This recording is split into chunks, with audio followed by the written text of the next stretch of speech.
Pessoal, o vídeo foi encerrado, não entendi por quê. Vamos ver o Arthur entrando aqui, vamos ver se ele consegue. Uma pena que tá dando esses problemas aqui, nunca tive problema nas lives com isso. Primeira vez que acontece.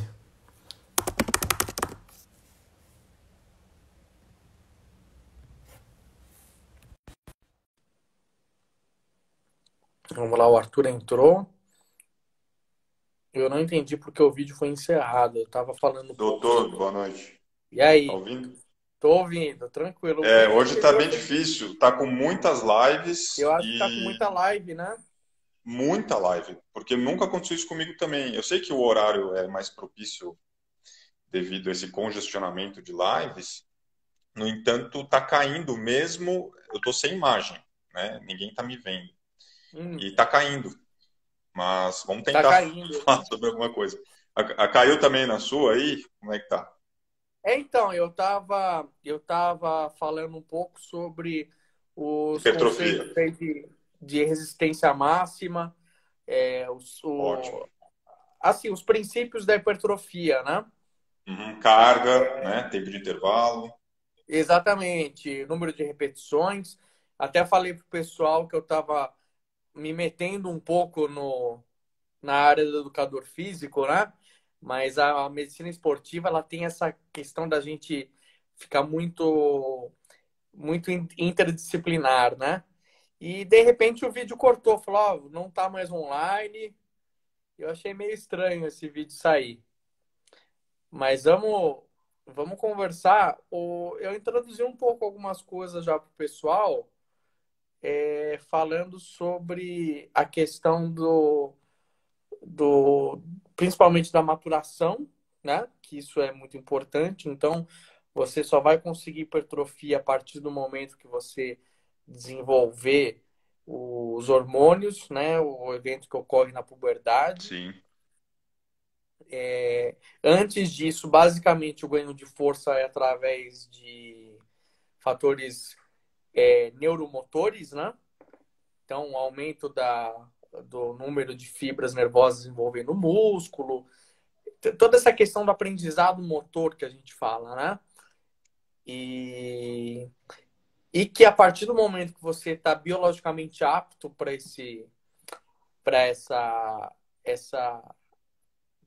esse momento da hipertrofia, você tem que receber algumas ordens, né? Por exemplo, é, tentar ir treinar perto de 60% a 70% de uma RM, uma repetição um pouco diminuída, de 8 a 12, embora tenha alguns trabalhos que falam que você consegue até mais também, né?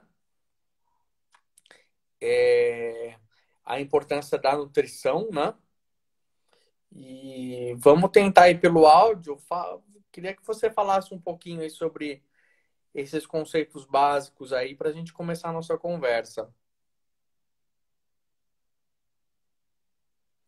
Eu acho que o Arthur caiu, hein, gente? Eu acho que esse horário tá com muita live, o Instagram não tá conseguindo dar conta, né? Doutor, Oi, tá me ouvindo? tô ouvindo. E acho que você tá caindo, né? Nossa, toda hora. Vamos lá, vamos É, tentar falar um pouquinho sobre hipertrofia para o pessoal aí que está me escutando.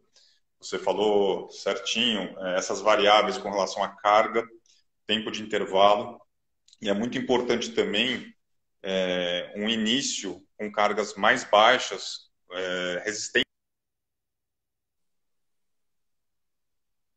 e ele caiu.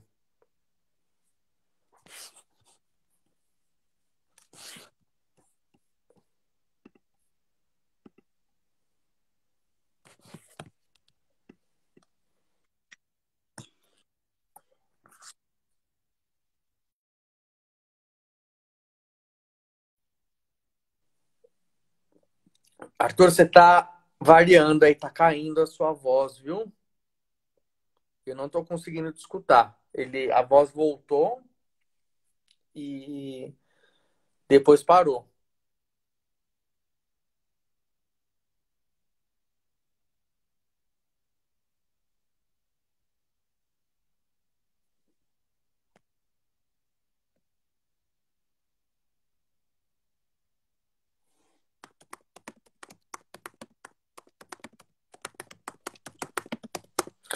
Doutor? Ah, agora foi, hein?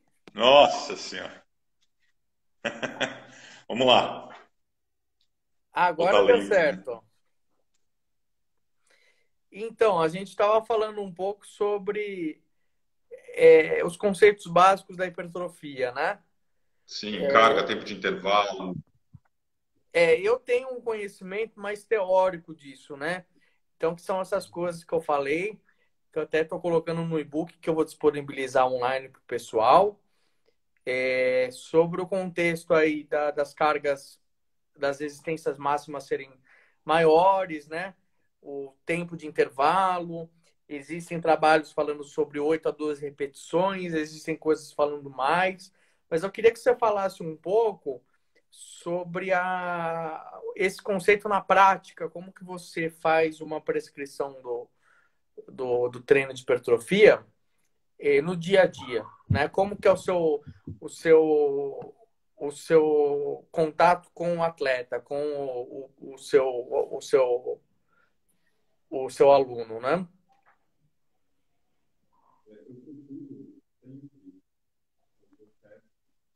Tá sem som. Eu acho melhor você tirar o fone, Arthur. Tá ouvindo? Ah, agora sim. Eu procuro sempre fazer o teste de 1 RM. Para quem não conhece, esse teste é o teste de carga máxima, onde o atleta ou o indivíduo vai conseguir fazer uma repetição. Uhum. E eu consigo uma base para oscilar entre 60 a 70 RM. No entanto, tem alguns estudos que já mostram que pessoas conseguem hipertrofia com cargas mais baixas, entre Tá. 40 a 50 RM. Eu vou sentindo o aluno. Você vai fazendo uma progressão. Sim, primeiro é importante a periodização. 1 mês, 2 meses de resistência muscular, para ele ter uma base articular e muscular, prevenindo Uhum. lesões. Eu acho que a progressão de carga ela é natural. No A entanto, progressão não tem é que ser algo natural.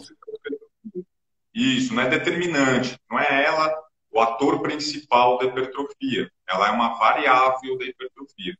Sim. Exemplo, eu tenho um aluno que ele responde com cargas mais altas. Uhum. Eu dei aula para alunos que conseguiram boa hipertrofia muscular com cargas mais baixas. O importante é Cargas mais exaurir o baixas. glicogênio muscular. Isso, exaurir o glicogênio. Tentar Sim. sempre a fadiga muscular. O objetivo é a fadiga muscular. Sempre. E questões nutricionais, que você já sabe. Eu vi seu post sobre a creatina, que é talvez o suplemento mais estudado com relação à hipertrofia. Sim. Tem vários. Eu coloquei ontem um infográfico no meu Instagram sobre a creatina. A creatina é um dos suplementos mais estudados que tem, tá? Existe um grupo lá na USP, quando eu fiz a residência, eu passei junto com esse grupo, que é o grupo do Dr. Bruno Gaulano, que é um nutricionista extremamente fora da média. O cara é um monstro. E ele tem um livro sobre efeitos terapêuticos da creatina, que ele expande essa questão da creatina do doente até o atleta. E eu acho que a Sim, hipertrofia também está muito nisso, porque, por exemplo, você pega um atleta para hipertrofiar, ele vai ter benefício. Agora, se você faz uma atividade para aumento de massa muscular, por exemplo, num diabético, que é um paciente que tem um problema aí de saúde crônico, tudo, você vai conseguir melhora muita melhora da questão de controle de doença dele, né? Então, a hipertrofia é um sim. conceito que a gente consegue aplicar do doente até o atleta, tá? Você falou interessante sobre, desculpa interromper, sobre a diabetes e a relação da hipertrofia.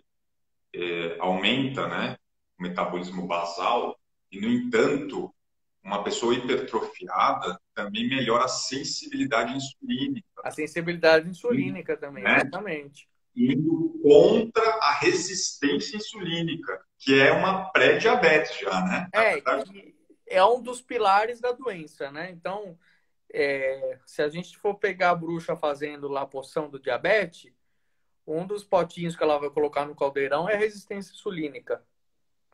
com Né? certeza. É, Melhora muito o perfil insulínico para quem treina musculação. sim. Então, assim, o conceito da hipertrofia não é só pro atleta, pro praticante de atividade física, que quer uma melhora na composição corporal, né? Que quer uma melhora na questão de saúde mesmo. Mas hoje a hipertrofia também é um remédio, né? Com certeza.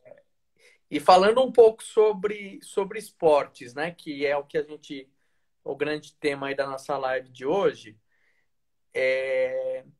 O que que você tem a dizer sobre os benefícios do fortalecimento muscular no rendimento? Quem estava acompanhando a live lá que deu problema, eu já adiantei um pouco, por exemplo, sobre futebol, que é o ramo que eu trabalho, né? Então, o aumento de força, principalmente se você fizer um treino aí de fazendo a parte pliométrica, né? Você vai melhorar a velocidade, você vai melhorar mudança de direção, você vai aumentar a potência de chute, né? É muito interessante aí para os goleiros que estão acompanhando a gente também, que você vai ter um aumento aí da impulsão, né? O que você pode falar um pouco sobre o que é a hipertrofia, o que esse treinamento mais dirigido vai poder ajudar no rendimento do esporte de uma maneira geral? Sim, de uma forma bem simplificada, o treinamento de força ou o treinamento resistido, ele é a base para qualquer outro esporte. Uhum. Essa base previne lesões, principalmente, e dá longevidade ao atleta, independente da modalidade. No Brasil, está melhorando isso. Outros países já adotam isso há muitos e muitos anos. Sim. Exemplo, o leste europeu, as crianças já fazem educativo para levantamento olímpico. Hum, Em Cuba, tem crianças e adolescentes que já fazem pliometria para o vôlei. bacana, não sabia dessa informação. Muito legal. E realmente, os médicos do esporte, eles indicam. Você vê isso no Corinthians, né, doutor? Sim. Não, assim, a minha opinião como medicina do esporte, como médico do esporte, que o treinamento de força, desde que bem acompanhado numa criança, no adolescente, e esse acompanhamento, eu digo, um acompanhamento até multiprofissional, né? Mais diretamente aí com vocês da preparação física, mas também comigo da medicina, né? É, esse acompanhamento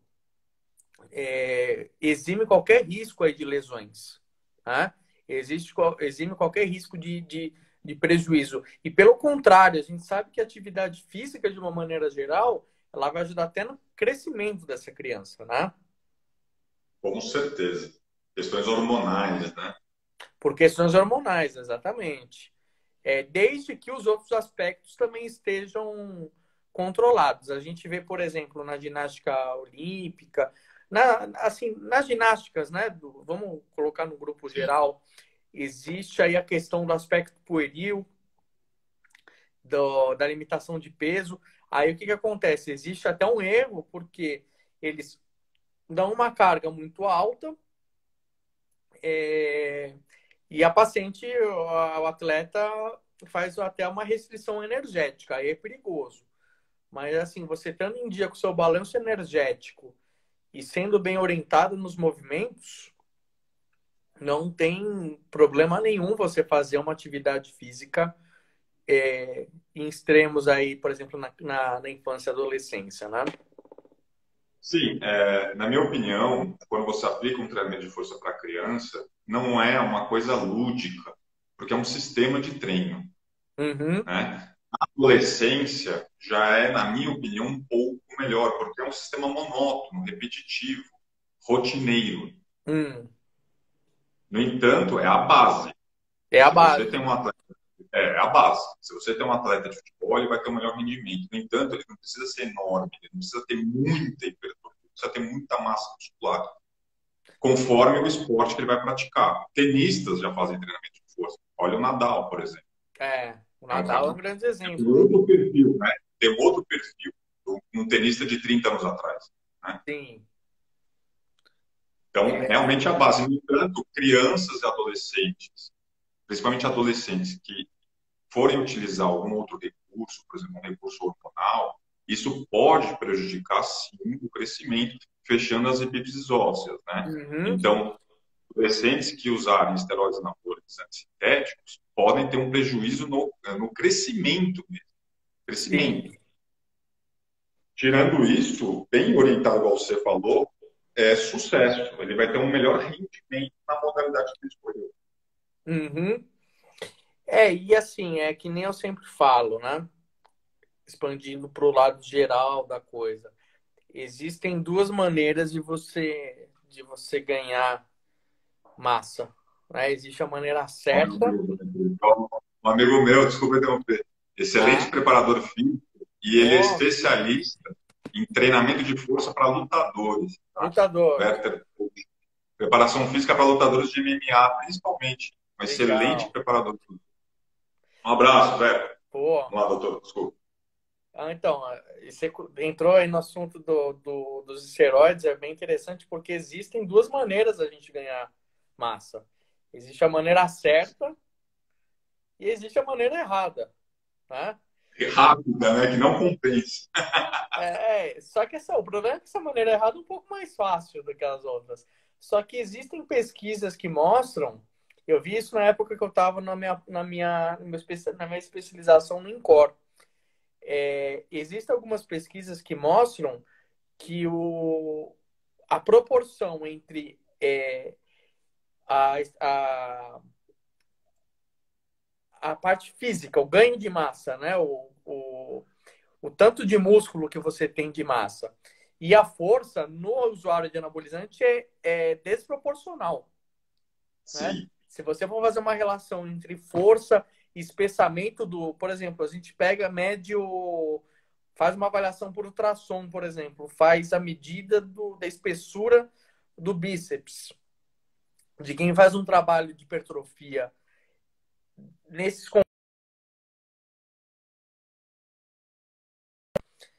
é, e faz uma relação com o cara que toma anabolizante, essa relação entre força e espessura do músculo, ela é bem perturbada, tá? Ela é bem diferente. sim. Outra coisa é com relação aos tendões. Muita gente não sabe que o usuário de esteroide anabolizante ele tem um crescimento tecidual muscular maior. No Uhum. entanto, os tendões não Não acompanham esse acompanham. crescimento. Exatamente. Não é na mesma proporção. Lembrando que assim, principalmente os exercícios excêntricos, né? Eles fortalecem também o tendão, né? Então você tem que ter um equilíbrio entre o fortalecimento muscular e o fortalecimento do tendão, né? O anabolizante ele vai aumentar o músculo, só que ele não vai ter essa ação que o exercício excêntrico tem no tendão, por exemplo, né? E é muito interessante porque é uma realidade que a gente tem que ver, né? Só que, assim, se você tiver um bom acompanhamento médico, um bom profissional te prescrevendo esses treinos, sem pegar aquela coisa, aquela receitinha de bolo da academia que todo mundo faz, você vai conseguir os seus objetivos, você vai melhorar o seu rendimento no esporte, ou você vai simplesmente ficar mais forte, se esse for o seu objetivo, né? É, E eu tenho lido alguma coisa que eu queria que você comentasse, porque eu vou até aprender um pouco com você, tá? Eu tenho lido muito sobre pliometria nessa quarentena, né? E eu vi os benefícios que o exercício pliométrico tem no jogador de futebol, né? E ele envolve a questão da hipertrofia, né? O que você tem aí para falar sobre a questão dos treinos pliométricos no ganho de força e na melhora, por exemplo, da velocidade do atleta? Sim, o treino pliométrico é uma metodologia muito antiga. Se bem aplicada, melhora muito o rendimento, não só no futebol, pode ser no vôlei ou no basquete. Uhum. O principal músculo beneficiado da pliometria, ou método pliométrico, é o quadríceps, Quadríceps. amplamente utilizado, por exemplo, no futebol. Sim. Então, você tem uma força de ação concêntrica e excêntrica de forma muito rápida.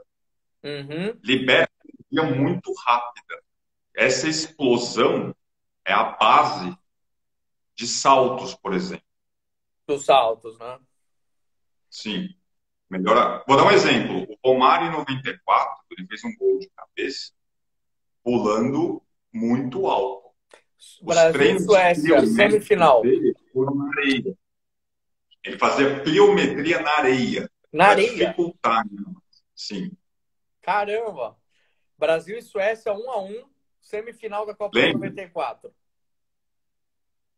Não é? que ele, sim, que Ele ele subiu, fez um gol de cabeça. Isso, muito alto. ele Muito alto. subiu mais que os dois zagueiros pirulando da Suécia. O cara devia ter quase 2 metros de altura ali. É, existe Aquilo uma é imagem, biometria pura. existe uma imagem dessa que eu postei nos meus stories outro dia, eu tô guardando para fazer, para postar no meu post de treino pliométrico, que eu tô com os projetos lá no consultório. Existe uma imagem Novidades, do, né? do Então, essas Messi novidades.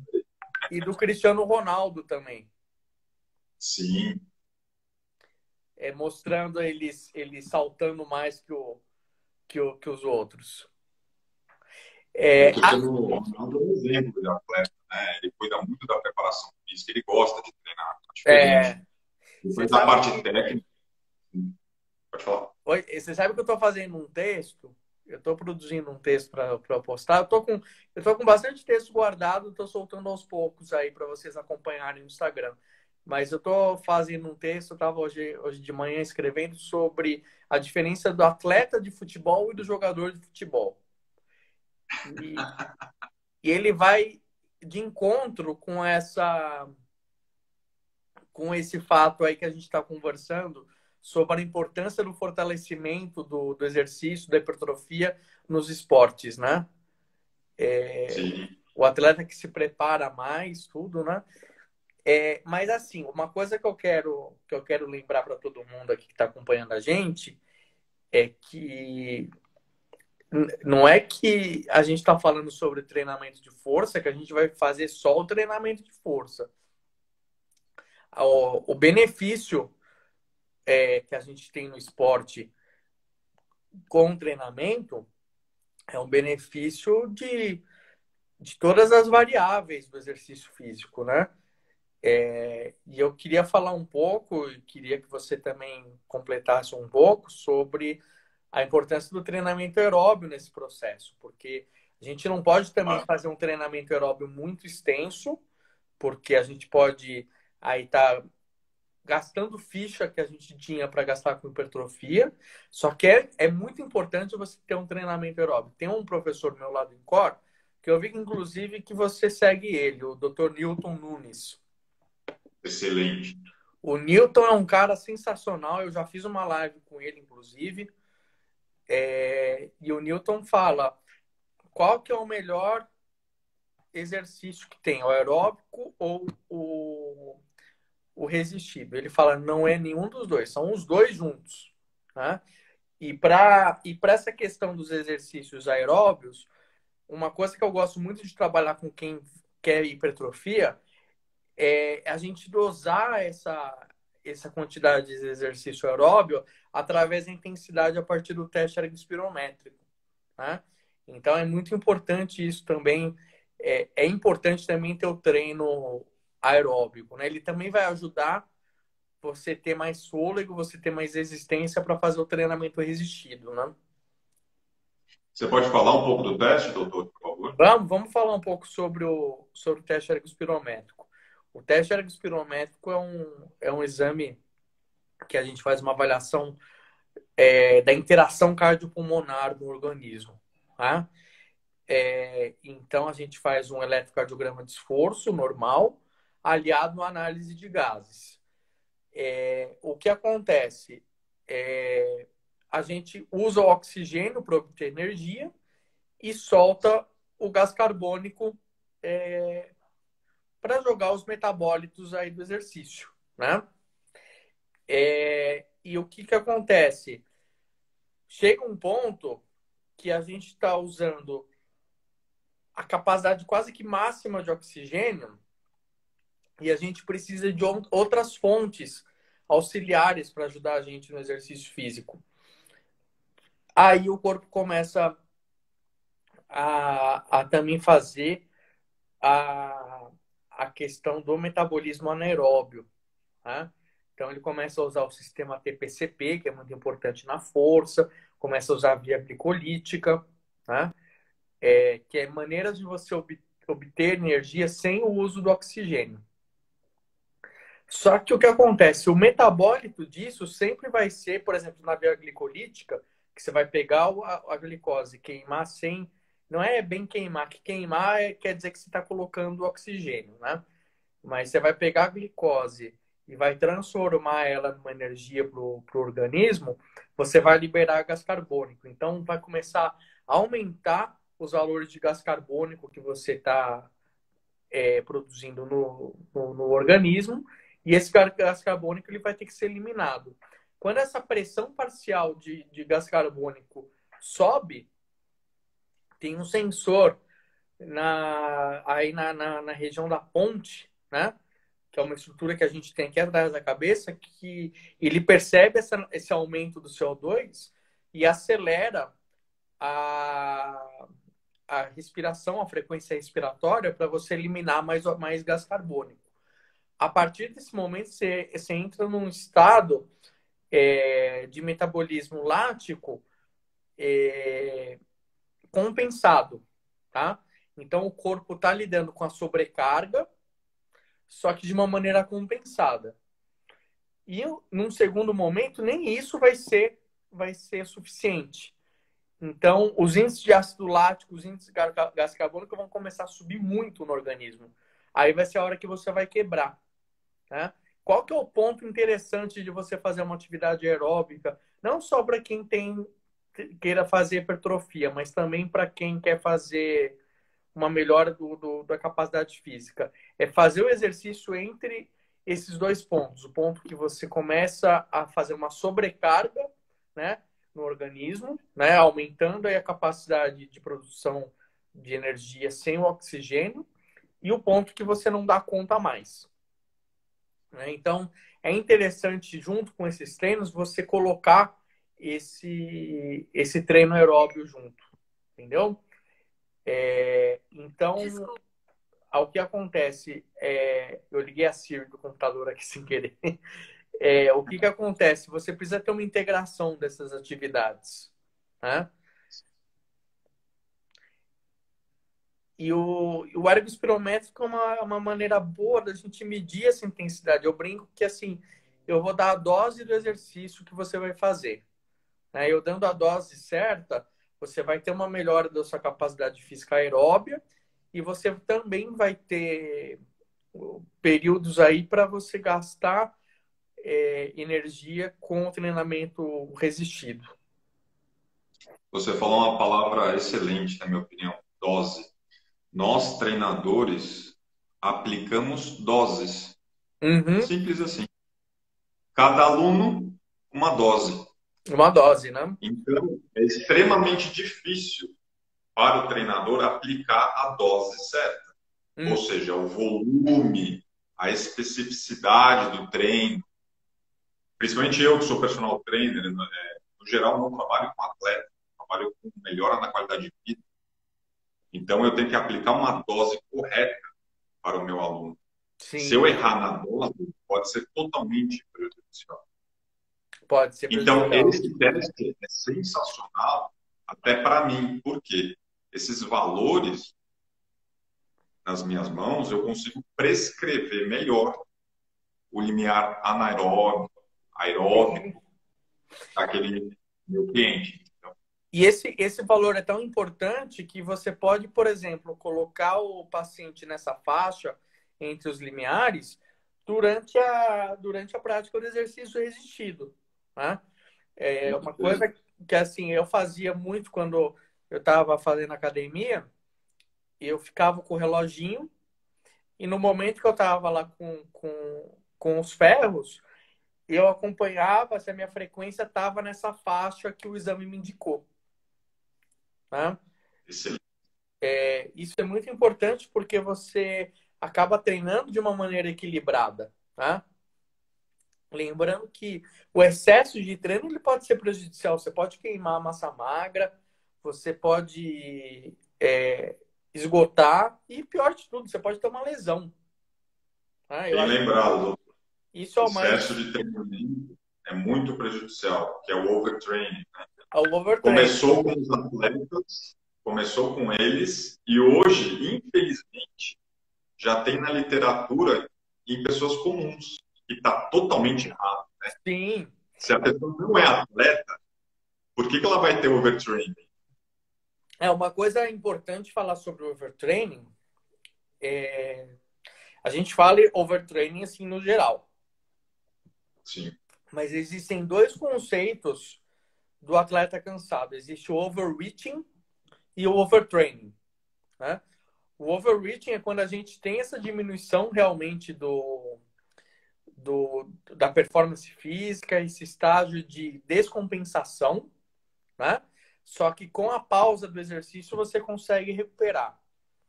O overtraining, a gente tem isso e mesmo pausando a gente não consegue recuperar às vezes, né? É lógico que isso é um conceito de medicina esportiva, isso é um conceito que eu vou ter que ter no consultório.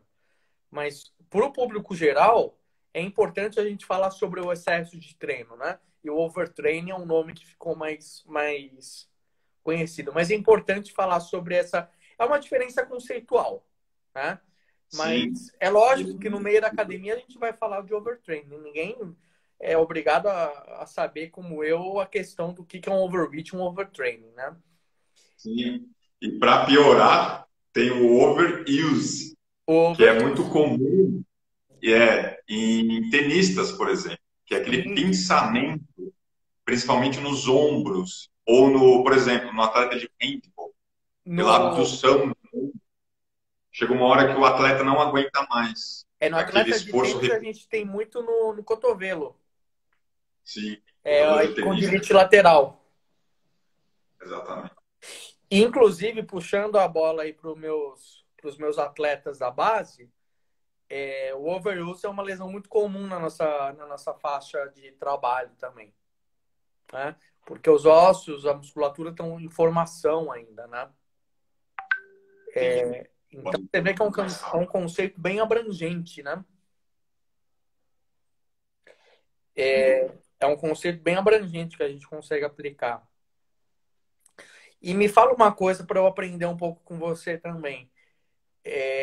Me fala um pouco sobre metodologia de treinamento, essa história de drop set. Como que funciona isso no dia a dia? Treino piramidal? Como que é? Bem lembrado, doutor. Por sinal, eu fiz um e-book também. Quem tiver interessado, eu postei ali no meu Instagram. Eu falo sobre metodologias e técnicas do treinamento de força, do iniciante ao avançado. Você citou aí o drop set, já é uma metodologia mais avançada. Pode ser usado por intermediários também, de Hum, uma forma bem simples. É um método de exaurir glicogênio. Carga X, você vai fazer quantas repetições você aguentar, claro, preferência para o seu treinador. Chegou na falha, eu vou retirar aproximadamente 20% daquela carga. Um uhum. bom exercício seria o supino, porque é mais fácil retirar as anilhas, né? E sem intervalo, você vai continuar fazendo. Aí eu vou retirar novamente quando você atingir a falha. Hum, Quantas vezes eu achar que é necessário? Vai chegar uma hora que você vai entrar na falha total. É o sistema drop set. É muito comum no fisiculturismo. E você vê tá, muito nas academias com pessoas comuns fazendo. Tá? Porque é um bom sistema de hipertrofia. tá. É um bom sistema de pressão. O B7, por exemplo, é conjugar dois exercícios para o mesmo grupo muscular ou não. Exemplo, pulei, costas, frente. Fiz 15 repetições, sem intervalo, eu vou fazer uma rosca direta. O meu único intervalo é essa transição. Então, aumenta os batimentos cardíacos, eu deixo o treino mais intenso e mais curto também. Isso é muito comum também no ambiente das academias. Tá. E assim, você, na sua experiência com academia, você sente muita diferença, por exemplo, num atleta que tem um acompanhamento multiprofissional, o cara que está Com indo certeza. mais Eu vou dar jogar? um exemplo excelente. Eu vou dar um exemplo de um aluno meu. Ele fez um acompanhamento com um médico, nutricionista, e me procurou. Hum, É outra performance, é outro resultado. é Existe uma outro resultado. solidez no resultado. Tá? Eu tenho até que agradecer o médico dele também, porque foi um médico endocrinologista, ele passou por uma nutricionista também, e resultados muito sólidos. 2 anos de treinamento, ele gosta de treinar, treinava de segunda a sexta. Se ele estiver me assistindo aí, o Ari, um grande abraço. E é extremamente importante essa equipe multidisciplinar. O Uhum, treinador ele tem que acompanhar o treinamento. O médico cuida da parte metabólica, da parte fisiológica. Qualquer déficit em questões hormonais, qualquer problema é o médico que tem que avaliar. Não é o treinador, não é o nutricionista. Então, cada um tem que cuidar do seu setor. E o uhum. resultado aparece. O, Simples assim. o resultado aparece, com certeza. Trabalhando junto, a gente sempre vai conseguir algo maior, né? Eu, inclusive, eu tenho uma mania minha no consultório de querer bater sempre um papo com o treinador dos meus pacientes, né? Até mesmo para apresentar a minha visão e para acertar essas coisas, né? Para acertar, olha, na minha avaliação eu vi isso, eu estou fazendo uma suplementação assim, né?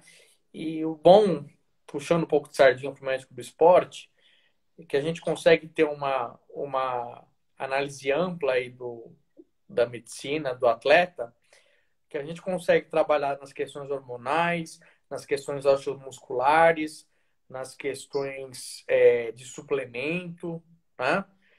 E então, assim, Um déficit de vitamina, né, doutor? Vocês conseguem analisar até um déficit de vitamina no sim, déficit de organismo? vitamina. Assim, E tem coisa, Arthur, que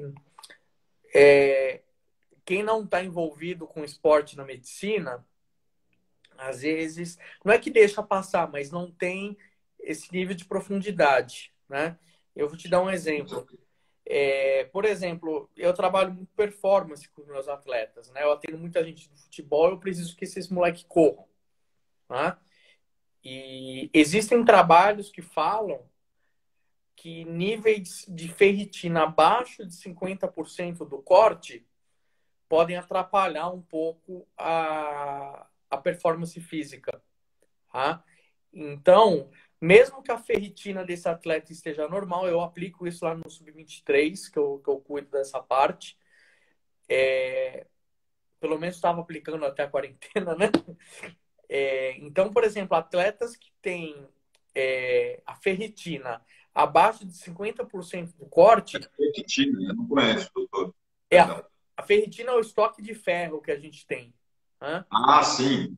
Sim, sim. Atletas que têm 50%, o valor menor que 50% do corte, a gente já recomenda a suplementação de ferro, né? Sim.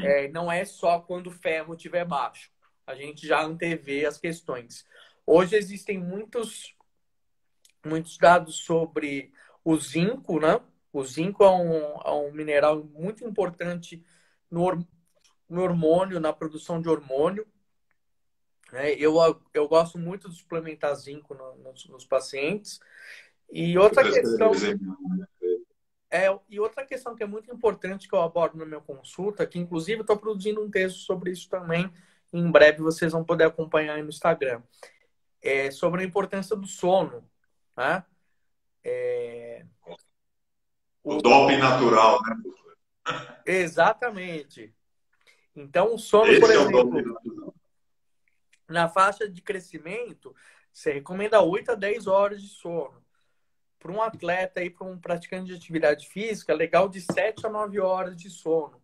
É o momento que o organismo vai recuperar, é o momento que sobe o hormônio de crescimento também, desce o cortisol. E é importante você ter uma qualidade de sono, que a gente chama de higiene do sono. Né? Dormir num lugar totalmente escuro, sem estímulos luminosos, então evitar dispositivo eletrônico, né? Televisão, celular, antes de dormir.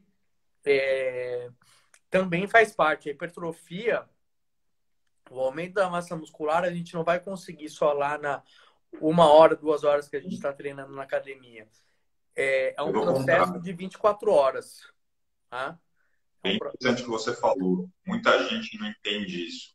Na academia é o estímulo. Uhum. Nas outras horas do seu dia, que é o determinante para a hipertrofia, ou seja, a nutrição e o descanso, né? Então, Sim, o sono é o reparador tecidual. Não adianta você romper fibra na academia e não conseguir dormir. e não conseguir dormir, exatamente. Isso eu fico muito em cima dos meus pacientes, porque a maioria é tudo adolescente, eles ficam com o celular pendurado no pescoço, Ou no tá? videogame. Então eu dou um limite para eles. Ó, você vai dormir 10h30 da manhã, da noite, então você vai usar o celular até 10 para as 10 só. Com Né? certeza. Então, são conceitos que assim, fogem um pouco da hipertrofia clássica que a gente está falando da academia e tudo. Esse hábito que você tem que ter durante o dia a dia para você conseguir os seus resultados.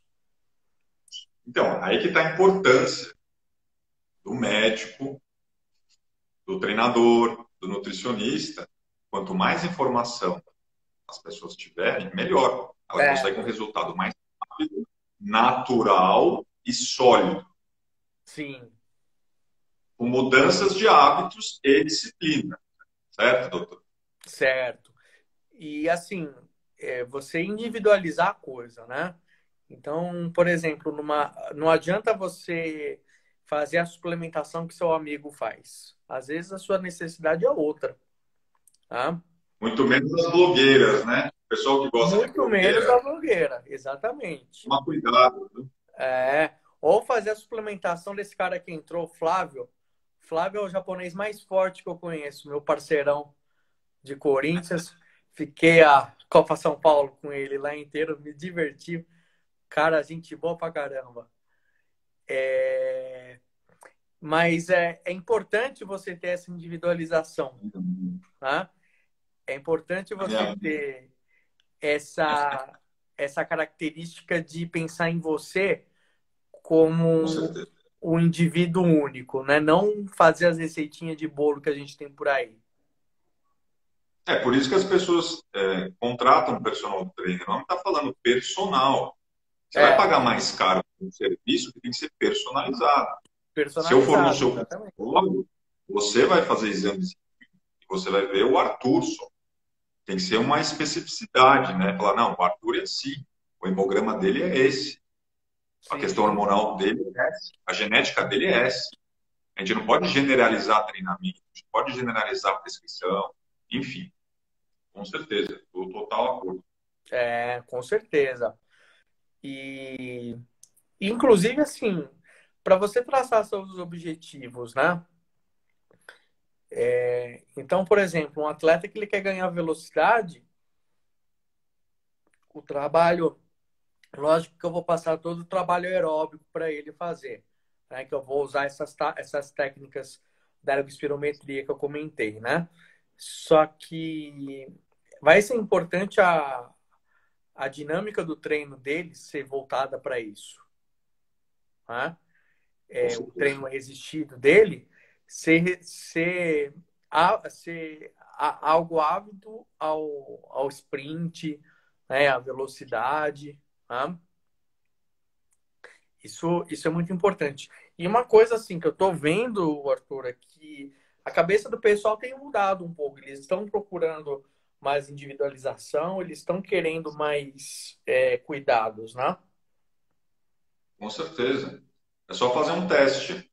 Procura um médico, procura um treinador, aí você vê a diferença. Se você for pegar informação porque o seu vizinho está fazendo isso, ou a blogueira tal está fazendo, pode não ser bom para você. Sim, E para piorar, pode lesionar você. pode Isso que lesionar. muita gente não entende, Aí você né? vai no O médico na barato é marra, caro. Exatamente. não é? Aí você vai no médico na marra.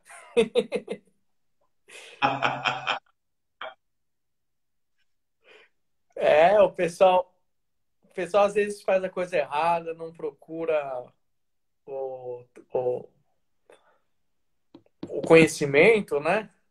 Aí depois não consegue o resultado, fica que nem esse cara atrás aqui de mim, ó. Tô desesperado, assim, ó. Com certeza. Você está treinando, doutor, nessa quarentena? Cara, tá difícil, viu? Tá difícil treinar. Eu tenho procurado pelo menos fazer um pouco de atividade. Mas eu tô conseguindo alguns trabalhos assim meio fora do meu dia a dia, né? Mas eu tô com um sério plano agora de voltando à quarentena, começar alguma coisa mais personalizada, sabe? Porque a idade vai chegando, aí complica, né? Mas eu sou um cara que, assim, eu evolui muito com atividade física, sabe? Porque eu tinha um grande problema que eu era muito magro. Quando eu comecei a fazer a Sério? residência, eu comecei a aplicar as coisas que eu aprendia e consegui ganhar um pouco de massa. Eu vou confessar que eu ganhei um pouquinho de massa demais ultimamente. Mas é a correria. Tratando assim do período fora da quarentena, eu tenho um período bem corrido, né? E eu tenho muita viagem com o Corinthians, né? Isso acaba dificultando, mas a gente tem que sempre arranjar um tempinho aí para se preocupar com a saúde, né? Doutor, a base de alimentação dos atletas, se eu falar aqui e estiver falando besteira, você me corrige, por favor. É sempre uma fonte de carboidrato, proteínas, vitaminas, minerais. Sim. É simples, né? As pessoas querem complicar, mas é uma alimentação simples. E Não é isso? tem, Os a, macros. e tem as gorduras aí também que a gente inclui, nas gorduras boas. Abacate. Isso, que é as gorduras insaturadas do abacate, das castanhas, né? Ó, eu vou fazer aula Excelente. de pilates, ó. Gostei, vou te cobrar ainda. Né? Eu Pilates é fisioterapeuta excelente. lá que trabalha comigo na base. É importante você ter uma ingesta aí de proteína, carboidrato e gorduras saudáveis, né? Além, é lógico, da questão das vitaminas e minerais, que são um trabalho um pouco mais fino que a gente faz, né? Mas, por exemplo, para o atleta que quer hipertrofia, você precisa aumentar esse índice de proteína, né? Então, você tem que fazer aí perto de 2 gramas de proteína por quilo dia, 2 a 3 gramas de proteína por quilo dia. Isso tanto em alimentação como lançando mão da suplementação também, tá? Só que a gente tem que sempre ver o hábito desse paciente, né?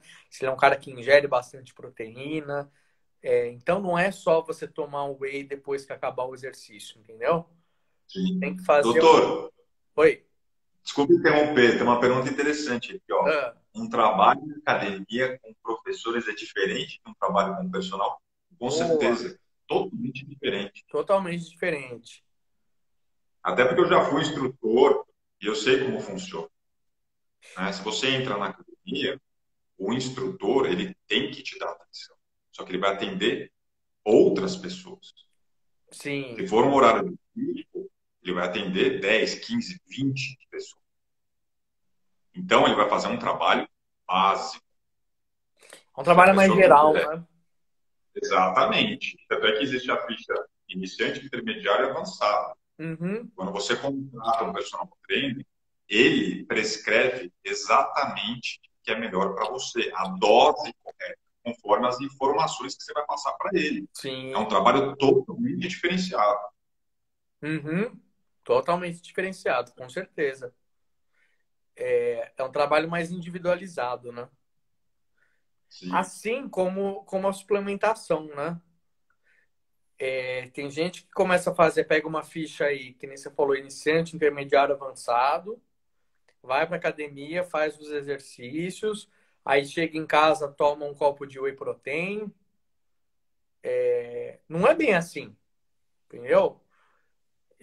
Às vezes a demanda para o seu objetivo de proteína tem que ser maior, ou às vezes você E outra consome pessoa pode ser alérgica e nem sabe, na e nem verdade. Tem sabe gente que é alérgica e exatamente. nem sabe. Como Aí é que vai ter? toma creatina. A creatina, eu lancei hoje ontem e hoje eu lancei um infográfico de creatina e lancei algumas perguntas, né? Então, por exemplo, muita gente pergunta assim: eu tomo a creatina antes do treino, depois do treino. Não tem um antes e um depois. A creatina você não vai consumir ela de uma maneira aguda.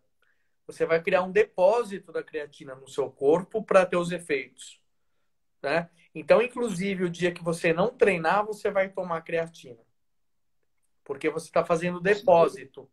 Então, é muito engraçado. Você pega a molecada na academia, começa a tomar até BCA, que não tem glutamina, que não tem indício nenhum aí que vai trazer mais massa para você. E ele toma lá a glutamina dele, que não faz efeito, e ele toma uma dose de creatina, levanta lá, coloca mais peso, consegui levantar mais peso porque eu tô tomando suplemento. Não é assim.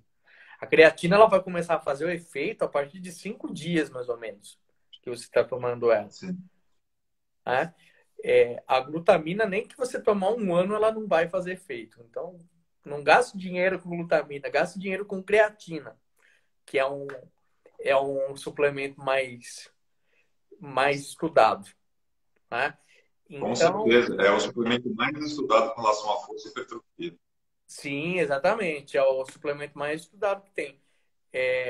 O Bruno Gaulano, que é uma das referências que eu tenho de creatina, eu tive a oportunidade de passar com ele durante a minha residência lá na USP. Ele tem um livro dos efeitos terapêuticos da creatina. Ele discute muito a aplicação da creatina em doentes, né? Sim. Sarcopenia também, né? Em Perda de massa sarcopenia, magra. exatamente. A gente tem lá na USP uma estrutura que é o LACRE, que é o Laboratório de Condicionamento Físico em Reumatologia. Então, é um centro que você trata diversas doenças reumatológicas com exercício, né? E lá a gente vê a infinidade de uso da creatina. Então, respondendo já a pergunta aqui, a creatina não é recomendada só para atleta, tá? Ela é recomendada desde o doente até o atleta, tá? Ela tem uso desde o doente até o atleta. Isso espalha até para o whey, tá? Vou até dar uma espalhada aqui para falar um pouco sobre o whey protein. O whey protein, ele também ajuda na questão da hipertrofia, do ganho. Eu vou postar direto aí, frequentemente, eu fiz um infográfico sobre o whey. O whey a gente dá desde o atleta, do praticante de atividade física e do idoso sarcopênico. E Exatamente. não consegue bater meta de proteína. Tem idoso que, por exemplo, tem dificuldade de mastigação de carne, tá? Então, já essa proteica dele vai cair. A gente entra com whey para ele. Fora a praticidade, né, doutor? Às vezes a pessoa não está afim de cozinhar determinado alimento. por exemplo, um frango, Sim, né? Dependendo do horário, ela pode usar uma dose de whey protein de acordo com as necessidades dela, né? de acordo com as Concentrado, ou necessidades, hidrogenado, exatamente. ou isolado. Isso a gente estende para todos os suplementos, né? O suplemento deve-se evitar usar o suplemento para substituir refeição. Mas, por exemplo, eu tinha um atleta de futebol que a nutricionista passou 4 colheres de arroz com feijão para ele no almoço. Aí ele saía da escola, almoçava e ia treinar. Então, o que que acontecia? Ele não conseguia, muitas vezes, comer 4 colheres de arroz e feijão, embora ele precisasse dessa quantidade calórica para o treino de futebol. E quando ele conseguia comer, ele ficava com a barriga empachada, ele ficava cheio. Né? Então, o que que eu fiz? Eu tirei 2 colheres de arroz com feijão dele e coloquei um pouco de oximase na época. Não, coloquei maltodextrina. Certo, carboidrato. Que é um carboidrato de absorção mais rápida, né? Então, o que que acontece? Ele comia tranquilamente, né? Ele não ficava pesado no treino e ele conseguia bater Envolvente. meta calórica pro treino, Exatamente. entendeu? Falou tudo, doutor. Então, não adianta a gente querer usar toda direito, comer de uma maneira que você viu na blogueira, que você viu na internet. É ciência acima de tudo. E isso é uma característica que eu criei muito lá no HC, lá na USP, né? Porque lá você fala pro professor que a grama é verde, ele fala prova.